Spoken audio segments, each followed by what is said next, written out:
You're listening to 2024 in Review, a look back at some of the most compelling conversations and stories of the year, from True Crime Today and the Hidden Killers Podcast. This is the Hidden Killers Podcast with Tony Brueski. Featuring defense attorney, Hidden Killers daily contributor, and host of the Defense Diaries podcast, Bob Motta. There's many ways where it doesn't even feel like the prosecution is so much interested in getting to the guilty verdict. It's more so, we got to cover up this. We got to cover up this. We can't give you the right tools to even like participate in the fight. So we're going to change the rules this way and that. I mean, it doesn't make a lot of sense at all. Right. The way that it's being played out. Was Richard Allen in the courtroom that day? He was. What was from, obviously he was, I'm sure, quiet sitting there, but what was his demeanor? What was he looking like? We only saw short clips of him walking in. I thought he looked better. Yeah. To be honest with you, I thought he put on some weight. I was sitting behind his wife a couple rows, and, he was making solid eye contact with her, like it seemed to be some kind of like, nonverbal communication between husband and wife. Yeah. It was, which was a big improvement, from the times I'd seen him before. He looked like a zombie. Yeah. So, there were times when he'd be looking up at the vast ceiling and kind of like staring off into space and just, so I think he floats in and out a little bit. Yeah. But in terms of like how I've seen him in the past, I would say that there's been improvements in terms of his mental health. But that's just me observing, sure. But he looked healthier, both physically and mentally, to me. Okay. Where does this go with the lost tapes, and the lost, not even lost, just never keeping a record of who they interviewed, in that time window? Cause that seems to be kind of a big thing. And then just to take their word of, yeah, we lost it. We don't know who we interviewed, but it doesn't matter. It would be nothing to exonerate. How would you know if you don't even know who you interviewed? In the first days, the most critical days of the investigation, they have TV shows, the first 48. It's like exactly. Those are like, the critical days, and it's all overridden. And ultimately, they get on the stand, and they had Mullen, the state put Mullen on again. And, he tells a story. He's like, look, and we're talking about a DVR, which is all, a digital video recorder that had 6 terabytes of memory.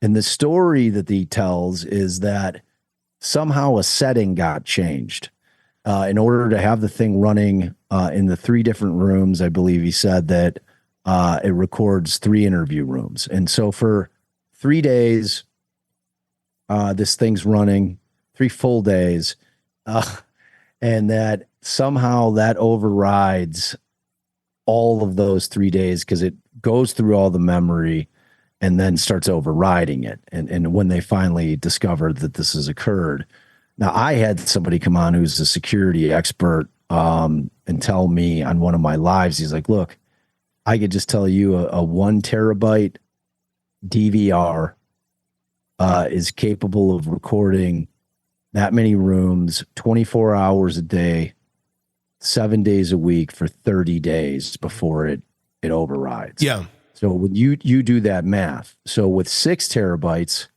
we're talking that should have been able to record 6 months. 3. I'm like, where was this guy testify for the defense? Because they provided no proof. They provided no proof when that it actually occurred. It's just a story that they're telling. There's some story about them getting Chinese software. There's no proof that they bought it. There's no proof of what they tried to do with it. That none of that was put on. At the end of the day, though, what she is going to say is that they provided you with narrative summaries of the interviews. That's going to suffice. The question then becomes, and what I was hoping that Baldwin was going to ask is, how long was the interview of Brad Holder? Okay. Did the investigator take notes? Where are those notes? Have you turned those notes over to the defense? You know, like all these questions are going to point to, when did he write his summary report? Was it the next day or was it 2 months down the road? If it was 2 months down the road and he didn't have notes, what did he use to refresh his recollection as to what was said? He obviously didn't have the video. How is he writing the report? Yes. So all those things didn't come out.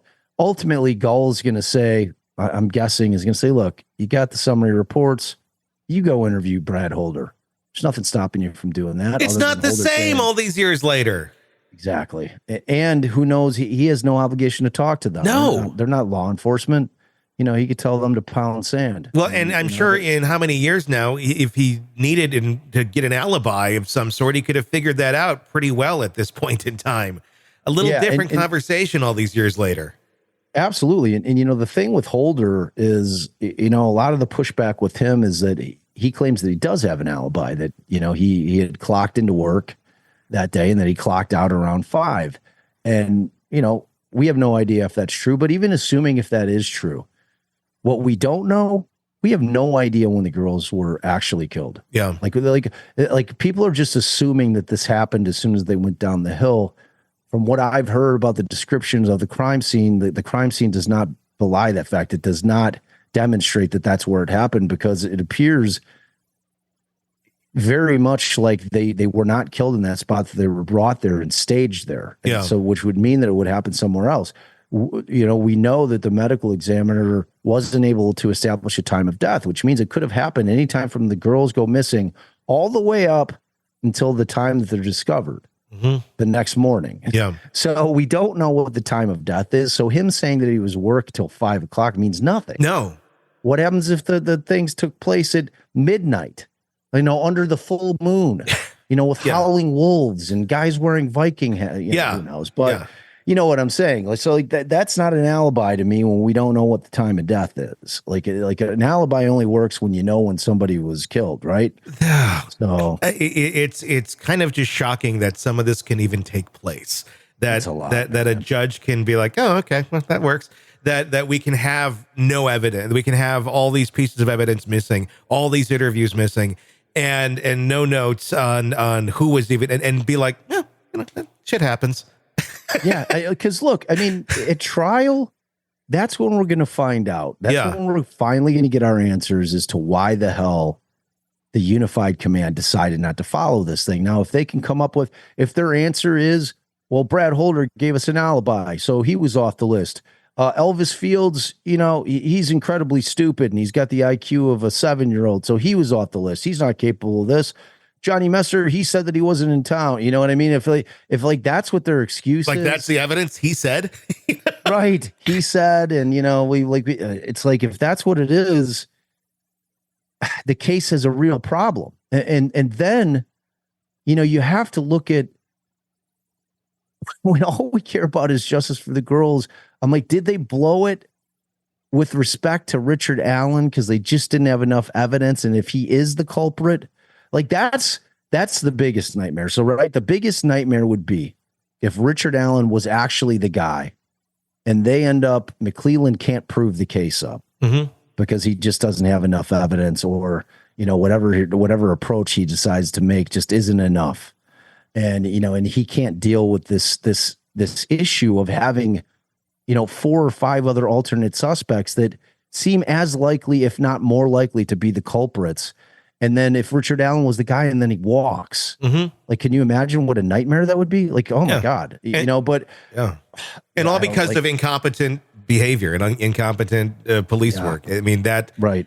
And egos. Yeah. And egos. That's right. Really what so much of this is just coming down to. And oh my God. Yeah. It's a lot. Well, do you think we're going to see the trial date that has been set for this, or do you? I do. Yeah, I do. I think Gull actually announces to the court that the jurors' questionnaires went out. Okay. So like 600 jurors got their questionnaires in Allen County, and the jury's going to be picked up there. So they will go into Allen County, pick the jury back there, and then they'll be sequestered back in Carroll County. And I think this thing's going, man. Wheels are in motion, like beyond just lawyers talking about it. Now the county clerk's gotten involved. Now the jury questionnaires are out there. People are having to respond to them. They're getting sent back. Like flight attendants prepare for takeoff. I think it's going, man. All right. So, Want to listen ad-free? Want advanced access to all of our interviews before anyone else? Become a True Crime Today Premium Plus subscriber on Apple Podcasts. You get every episode commercial free. So you can binge on true crime Until you can binge no more. Search True Crime Today Premium Plus on Apple Podcasts now, or go to our podcast page and sign up now. More of the Hidden Killers podcast next.